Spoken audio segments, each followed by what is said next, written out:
Welcome to Mind Shield. We protect the mind and pursue the truth. Let's get started.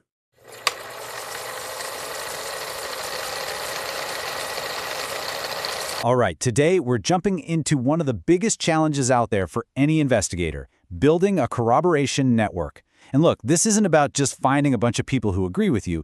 This is about building a real framework for independent confirmation, turning those isolated claims into a powerful pattern of credible evidence. Okay, let's really dive into this, because this idea is the bedrock of everything we're about to cover. You know, agreement can be coached, right? It can totally be the result of groupthink. But alignment? That's different. That's when 2 or 3 or more pieces of data that are totally independent, like a personal log, a router record, and a third-party report, all point to the same thing without ever talking to each other. That's where real credibility is forged.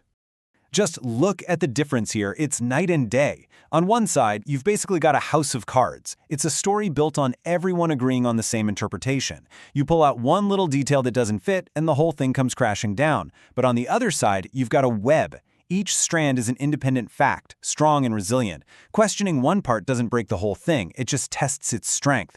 And that's the real difference, isn't it? It's the difference between a claim that just gets waved away and a case that people have to take seriously.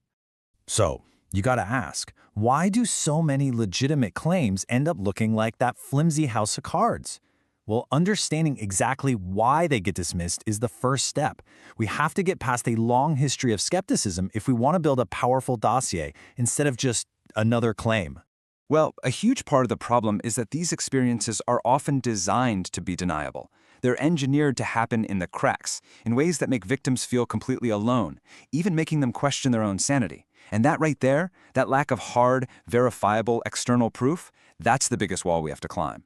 And listen, credibility doesn't just vanish into thin air. It crumbles for some very specific reasons. For one, you've got years of official secrecy and denial. Think about things like MKUltra. That stuff conditions the public to be skeptical from the get-go. Then there's the silencing label, as one source calls it, where a psychiatric diagnosis just shuts down any real investigation into someone's experience. And yeah, online communities are amazing for support, but they can also turn into echo chambers, right? Where beliefs get stronger and stronger, but there's no outside proof to back them up. Okay, so that's the problem. It's a big one. But now, let's talk about the solution. What we need is a toolkit, a set of real practical instruments that can anchor our subjective experiences in objective reality. And the absolute key to this whole toolkit is a concept called the independent clock. So what is it? Think of it as any piece of data, any artifact that's created by a system you don't control. It's not about proving what happened or why. It's simply about proving when and where your experience occurred. It gives you a solid anchor point in time. And check out some of these examples. They're powerful.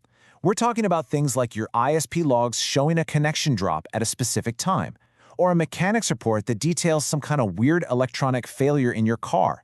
You can even use public data, like, say, logs of a satellite passing overhead at the exact moment you notice something strange. See, all these things are ticking along on their own schedule, totally independent of your story. That's what creates those bulletproof points of alignment. And this table here, it just lays out the process perfectly. So you start with your claim, right? My network was hacked at 3 a.m. And then you go hunting for that independent artifact that can back it up. A router log showing some unknown device connecting at 3:02 a.m. Boom. A weird signal lines up with spectrum analysis and video footage.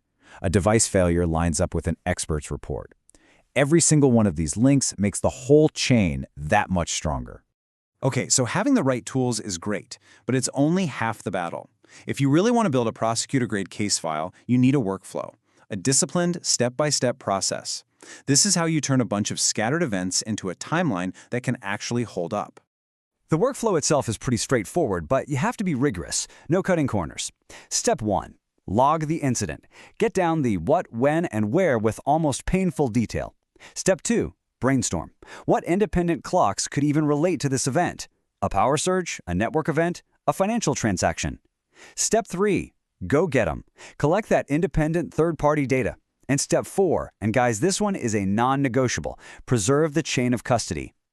Look, anyone in digital forensics will tell you chain of custody is everything. It is absolutely non-negotiable. Think of it as the biography of your evidence. Without it, the best piece of data in the world can just get thrown out in any official setting. You have to be able to show exactly who handled it, When, where, and how. Every single step. All right, but here's a critical warning. Even with the best tools and the tightest workflow, there's a huge danger. It is so easy to accidentally contaminate your own evidence. So let's talk about the mental traps you've got to watch out for. You know, our brains are literally wired to find patterns. That's what they do. But as all the research on cognitive bias shows, that same wiring can lead us way off track. You've got groupthink, which creates this self-validating feedback loop where nobody needs outside proof anymore. Then there's confirmation bias, which makes you put on blinders and only see the data that fits your theory. And apophenia, that's the fancy term for seeing patterns in totally random noise. A good investigator isn't just investigating the world, they're investigating their own biases every single step of the way. This brings us to maybe the most important discipline of all. You have to ruthlessly separate observation from interpretation. Your logbook, your core record, should be packed with the stuff on the left column. Hard, dry, verifiable facts. The stuff on the right, those are your theories, your interpretations. And they're fine to have, but they have to be tested later. The second you mix them up at the beginning, you've contaminated your entire investigation. Okay, let's pull all this together. We've gone through the problem, the toolkit, the workflow, and the traps to avoid. So what's the end result? What does all this work actually build? The whole goal here is to elevate what you're doing. You stop being just a storyteller and you become a case builder. You're creating a real dossier, a collection of documented, corroborated facts that demands a serious look from anyone in a position of authority. It's about building a case so solid they can't just wave it away. Seriously, if there is only one thing you remember from this entire explainer, make it this sentence. The tech will change, the tools will get better, but the fundamental power of disciplined, methodical, and objective documentation, that is timeless. It is your single best weapon. Period. But, you know, building a rock-solid case is one thing. Creating a system to fairly judge that evidence is a whole other mountain to climb. So join us next time when we're going to tackle one of the trickiest parts of any community investigation. How in the world do you build a panel to review evidence objectively? How do you ensure fairness and rigor without falling into the exact same traps of groupthink we've been talking about today?